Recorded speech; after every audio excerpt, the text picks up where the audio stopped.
alternatif lain selain menggunakan lab yang dijalankan di emulator GNS3 ataupun FNG, teman-teman bisa menggunakan virtual lab yang sudah disediakan oleh Juniper. Namanya adalah Juniper VLabs.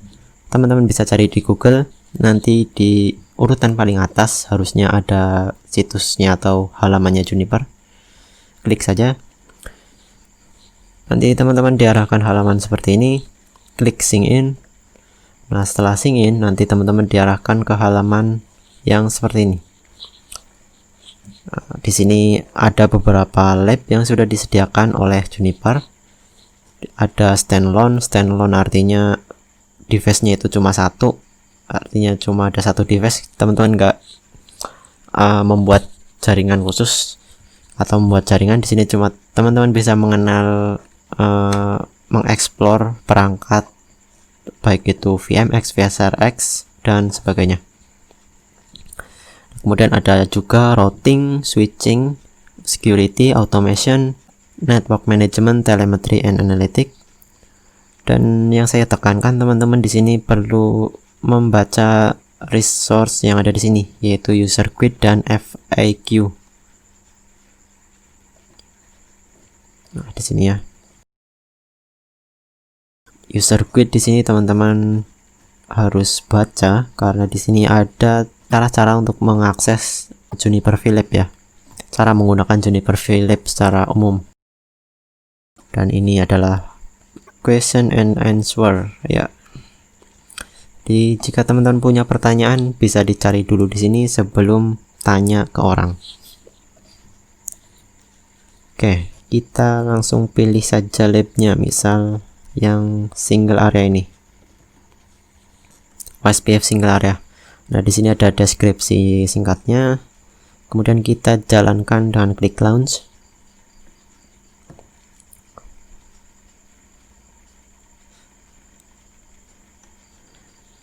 Nah, ini adalah tampilan Juniper VLabs. Di sini ada topologi, di sini ada beberapa toolbar. Ada instruction untuk lihat instruksinya. Kemudian stylenya mau apa itu juga ada di sini. Tapi sebelumnya teman-teman harus mereserve dulu labnya. Istilah supaya teman-teman bisa melakukan aktivitas di sini, teman-teman harus reserve. Tinggal klik saja tombol reserve ini. Nanti akan muncul pop up seperti ini. Langsung saja klik reserve. Di sini mungkin nanti akan gagal karena saya sudah ada lab yang sedang aktif. Ini ya, saya sudah ada lab yang aktif.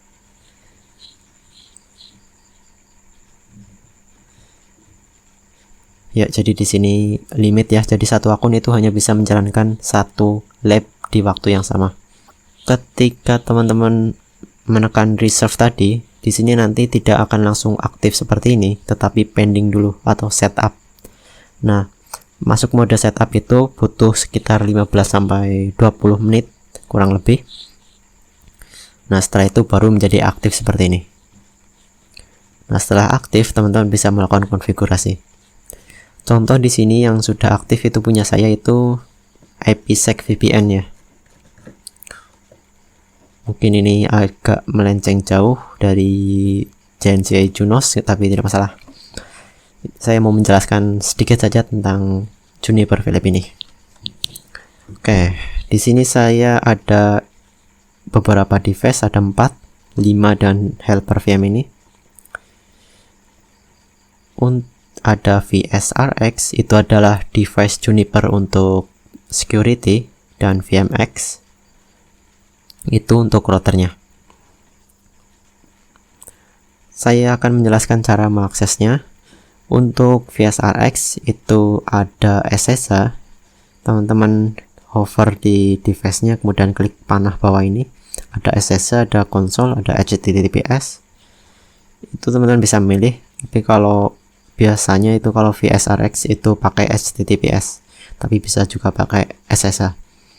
Nah, untuk VMX itu nggak ada TTPS, nggak ada GUI, adanya command line atau SSH dan konsol. Kita coba buka yang SSH. Nah, seperti ini. Kita akan dialihkan ke halaman SSH. Usernya adalah Cklasser. Passwordnya itu Juniper, tanda seru 1 seperti ini. Usernya Cklasser. Atau bisa juga usernya admin Juniper, passwordnya usernya admin, passwordnya Juniper, tanda seru 1 seperti ini. Kita coba juga yang helper VM. Helper VM ini SSH atau Linux. Ini ada RDP, berarti dia mungkin Linux GUI kali.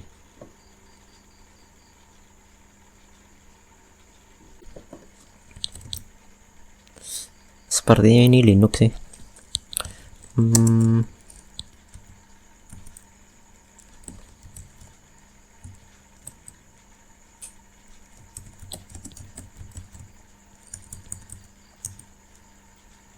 Ya, ini Linux, tapi ada RDP-nya.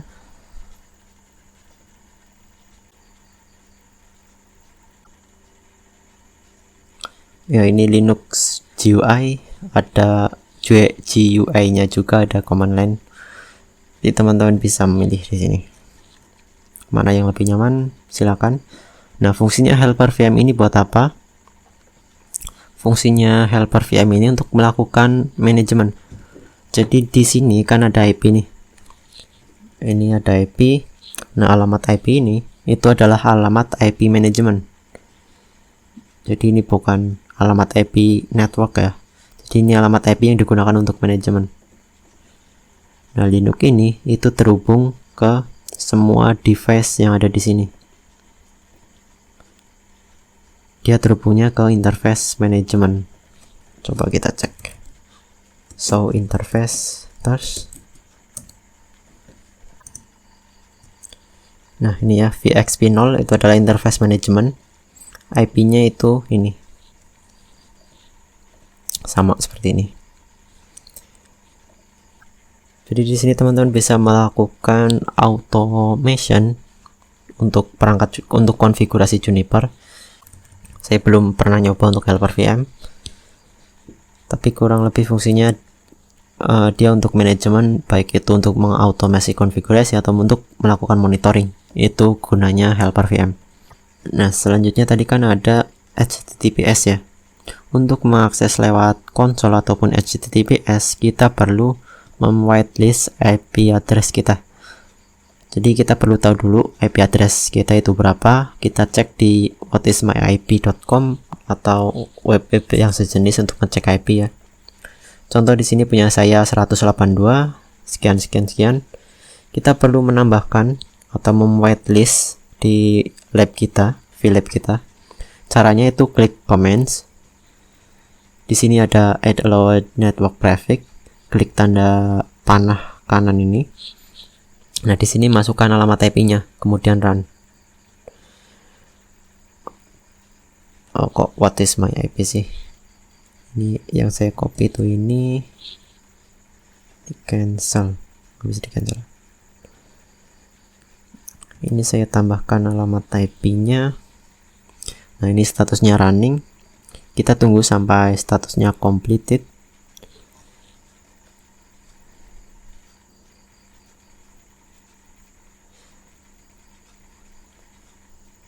Nah, setelah completed, kita coba akses HTTPS. Untuk Google Chrome punya saya, mungkin yang terbaru ini tidak bisa membypass HTTPS yang error atau invalid ya. Jadi kita perlu beralih ke browser Mozilla Firefox. Kita coba akses lewat Mozilla. Nah, harusnya bisa. Kalau teman-teman ada warning di sini di Mozilla. Sebentar. Defaultnya teman-teman harusnya menemukan warning.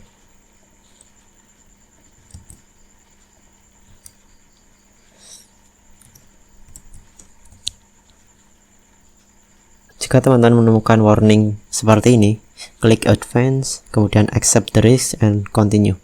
Nanti teman-teman akan dialihkan ke halaman login Gweb seperti ini. Kita login pakai user tadi, cclaser, passwordnya Juniper, tanda seru 1.